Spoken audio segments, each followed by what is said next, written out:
है ना, torque role हो रहा है। चलो गए।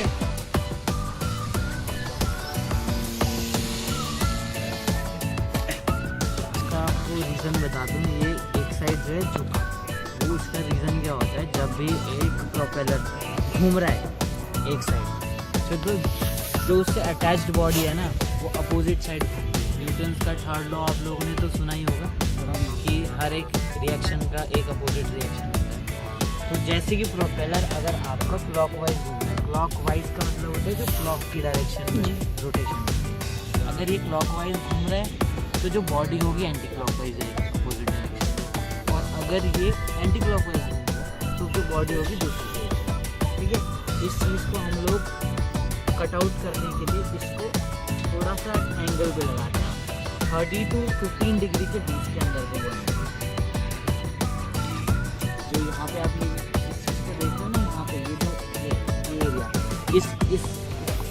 ये जो आपने यहाँ पे कार्डबोर्ड लगाया, इसको फायरवॉल बोलते हैं। इस एरिया को फायरवॉल बोलते हैं जहाँ पे मोटर माउंट होती है, और इसी को थोड़ा सा एंगल में लेना होता है जिससे कि ये जो सारा टॉर्क रोल होता है ना, ये ख़त्म हो जाए। जो बच्चों ने बनाया ना, थोड़ा सा ये मिस्टेक हो गया। ये जो सेक्शन होता है इसको बोलते हैं किसी प्लेन का फ्यूचराज। क्या बोलते हैं? फ्यूचराज। यहाँ पे अगर एक रियल प्लेन होगा तो यहाँ पे एक छोटा सा कंपार्टमेंट और होता है जिसमें पायलट बैठते हैं और को पायलट बैठते हैं, इसको कैनोपी बोलते हैं। ये मैंने आपको पहले बताया ही था कि इसे फायरवॉल बोलते हैं। ठीक है, जिसके आगे मोटर माउंट होती है। जैसे कि आप देख रहे हो, ये मोटर जो है आगे की साइड लगा हुआ है, बहुत से प्लेन्स में पीछे की साइड भी लगा रहता है। अब मान के चलो ये भाई है, इसको मैं खींच के लेके जा रहा हूँ, तो मैं क्या कर रहा हूँ, इसको पुल या पुश, आप बताओ मुझे, पुल कर रहा हूँ मैं इसको या पुश कर रहा हूँ? पुल कर रहा हूँ। तो इसको बोलते हैं पुल टाइप कॉन्फ़िगरेशन, और इसको ट्रैक्टर टाइप कॉन्फ़िगरेशन भी बोलते हैं, क्योंकि ट्रैक्टर भी तो एक तरीके से वो जो पीछे मैकेनिज्म होता है उसको खींचता है। ठीक है, अगर यही मोटर हम लोग पीछे लगा दें तो यहाँ पे, ठीक है, अगर अब हम आते हैं यहाँ पे इसके इस विंग पे, आप लोग इसको बोलोगे विंग स्पैन। ठीक है, यहाँ से लेकर यहाँ तक का जो लेंथ होता है वो विंग स्पैन का होता है। और इस जो आपको यहाँ पे साइड वेज से देखने पर पता चलता है ना, ये जो आपको ये दिख रहा है, ठीक है, इसको बोलते हैं एयरफॉइल। ये हर एक प्लेन के अंदर अलग अलग तरीके का होता है, बहुत टाइप के एयरफॉइल्स होते हैं। ये सिमेट्रिक, ये एसिमेट्रिक एयरफॉइल है, जिसमें कि दोनों तरफ से जो चीज़ें हैं ना वो सिमेट्री में नहीं है। लेकिन बहुत से एयरफॉइल्स ऐसे भी आते हैं जो बिल्कुल आपको सिमेट्री में दिखेंगे, जैसे ड्रॉप हो गए। अगर मैं इसको ऐसे कर दूं तो ये बूंद भी लग सकता है ऐसे में, हाफ समझ रहे होगे ना? हाफ है। हाँ, ये हाफ भी नहीं है, ये जो बच्चे ने बनाया ना, ये बस हाफ में कट कर दिया, बट ये जाके यहाँ पे भी जाके एक वो होता है कर्व। ठीक है, तो ये इस तरीके का होता है। इसको बोलते हैं सरफेस कंट्रोल बोलते हैं, एलेरॉन। ठीक है, एंड यहाँ पे एलिवेटर होता है।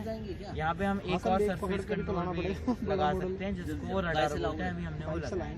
ठीक है, एरोडायनामिक्स के प्रिंसिपल सिखाने के लिए, तो यहाँ पे फर्स्ट ऑफ ऑल हमने एक प्लेन बनाया है। ये एक आरसी एयरक्राफ्ट है जिसमें हमने कुछ एरोडायनामिक प्रिंसिपल्स का यूज़ करके और इलेक्ट्रॉनिक्स का यूज़ करके एक प्रॉपर वर्किंग प्लेन बनाया है। और फर्स्ट ऑफ ऑल इसमें हम बता देते क्या क्या लगा हुआ है। हमने यहाँ पे लगाया एक BLDC मोटर जो कि इस प्लेन को थ्रस्ट पैदा करेगा प्रोपेलर्स की मदद से।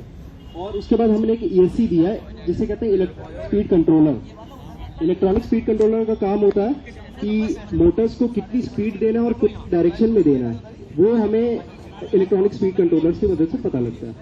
और उसके बाद हमने 3 यहाँ पे, जैसे आप देख सकते हैं प्लेन के नीचे यहाँ पे हमने दिया हुआ है 3 सर्वो मोटर्स। तो 3 सर्वो मोटर्स आपके, 2 सर्वो मोटर्स आपके एलरॉन्स पे कनेक्टेड है, 1 सर्वो मोटर आपका एलिवेटर पे कनेक्टेड है। एलिवेटर से क्या होगा सर कि आपका प्लेन ऊपर और नीचे जितना एलिवेशन देना रहेगा वो दे सकता है, और एलरॉन की मदद से आप इसकी मैन्यूवरेबिलिटी देख सकते हैं और चेंज कर सकते हैं डायरेक्शन। और सर फिर हम इसमें हमने मोटर लगाया है, हमने बैटरी लगाई है, 12 वोल्ट डीपो बैटरी है जो कि इसको पावर सप्लाई देगी। और उसके बाद हमने एक रिसीवर लगाया हुआ है जो कि इसको मतलब बताएगी कि कौन से डायरेक्शन में मूव ऑन करना है, और ट्रांसमीटर भी हमारे पास ही है। तो आज हम इसकी फ्लाइंग सेशन करने वाले हैं।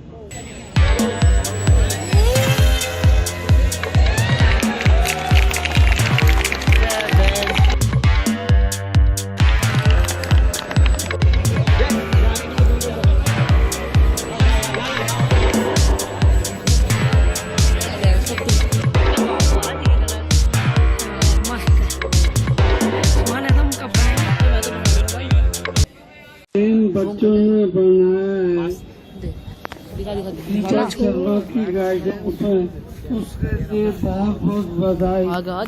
भैया बच्चों को सबको 100 रुपए देकर गाँव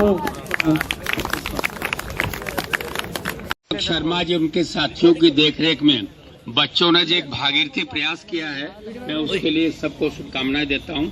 और ये एरोनॉटिक क्षेत्र में एक कड़ी बनकर काम करेगा, और बच्चों में एक ललक है कुछ करने की। वैज्ञानिक और दूसरे टेक्नोक्रेट के लोग यहीं से तो पैदा होते हैं। आप तेरे साथी और भी विद्वान साथियों को जोड़ करके इस और बड़े काम करने का प्रयास करिए। इन सब के लिए मैं आप सबको शुभकामनाएं देता हूं। धन्यवाद। जोरदार ताली कम से कम इन 13 बच्चों के लिए। वो 13 बच्चे खड़े हो जाओ, 13 के 13 बच्चे।